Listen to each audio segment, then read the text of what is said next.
सभी बच्चे ध्यान से देखिए,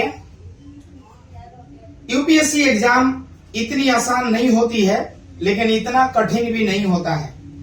जो बच्चे यूपीएससी का अगर एग्जाम देना चाहते हैं, अगर उसमें क्वालिफाइड होना चाहते हैं, तो सबसे पहले मैं एक ही बात बताना चाहूंगा कि 6 से लेकर के और 12th तक एनसीईआरटी की सारे बुक्स ईमानदारी से पढ़ लीजिए। फिर उसके आगे आपको खुद ब खुद समझ में आ जाएगा कि हमें करना क्या है। आप हर एक कंपटीशन एग्जाम को देने के लिए कैपेबल हो जाएंगे। यहां पे दिया हुआ है rank needed for IAS, IPS and IFS. देखिए, आरक्षण एक बहुत बड़ी चीज है और ये आज से नहीं है। हमारे संविधान में भी आरक्षण का जिक्र किया गया है और उस आरक्षण के बल पे आज कमजोर बच्चा भी जाति विशेष को लेकर के और बड़ी पद को हासिल कर लेता है। अगर यह चीज न होता तो आज जो छोटे वर्ग के लोग हैं, जो कमजोर तबके के लोग हैं, जो पढ़ने में भी कमजोर हैं, जिन्हें नॉलेज भी कम है, टैलेंट भी कम है, वो भी आज आईएएस आईपीएस बन करके बैठे हुए हैं। इसका कारण क्या है मैं बताता हूं। जनरल, ईडब्ल्यूएस, ओबीसी, एससी और एसटी। सबसे पहले आइए हम एक आप लोगों को ग्राफ बताते हैं कि जो जनरल कास्ट के होते हैं, इतना नंबर यानी परसेंटेज लाना पड़ेगा।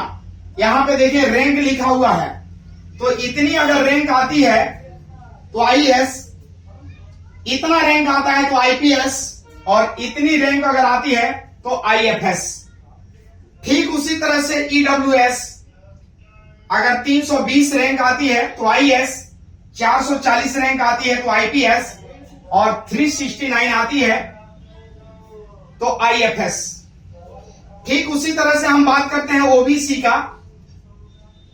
अभी देखिए, ओबीसी का नाम सुनते ही ढेर सारे बच्चे मुस्कुराना चालू कर दिए। मुझे पता है कि वो ओबीसी में आते हैं। तो ओबीसी में 333 रैंक आने के बाद आपका आईएएस, 482 पे आईपीएस और 385 पे आईएफएस। एससी 502 पे आईएएस, 601 पे आईपीएस और 517 पे आईएफएस। और लास्ट में हमारे जितने भी भाई हैं, बंधु हैं, दोस्त हैं, मित्र हैं, अगर वो एसटी जाति से बिलोंग करते हैं तो 547 पे आईएएस, 655 पे आईपीएस और 600 रैंक लाने के बाद आईएफएस बन सकते हैं। जी हां, सभी बच्चों को यह चीज समझ में आ गई होगी कि रैंक क्या है और हमें क्या करना है। जरूरी नहीं है कि यूपीएससी आप अपने स्टेट लेवल की जो सिविल सर्विसेज होती है, जैसे बिहार से है तो बीपीएससी, गुजरात से है तो जीपीएससी, आप राजस्थान से हैं, आप मध्य प्रदेश से हैं, आप केरल से हैं, आप कश्मीर से हैं, तो अलग अलग स्टेट में भी एक सिविल सर्विसेज सेवा की परियोजना है, जो कि आज कई लाख बच्चे उसमें आज पास होकर के अपने स्टेट लेवल पे काम करते हैं।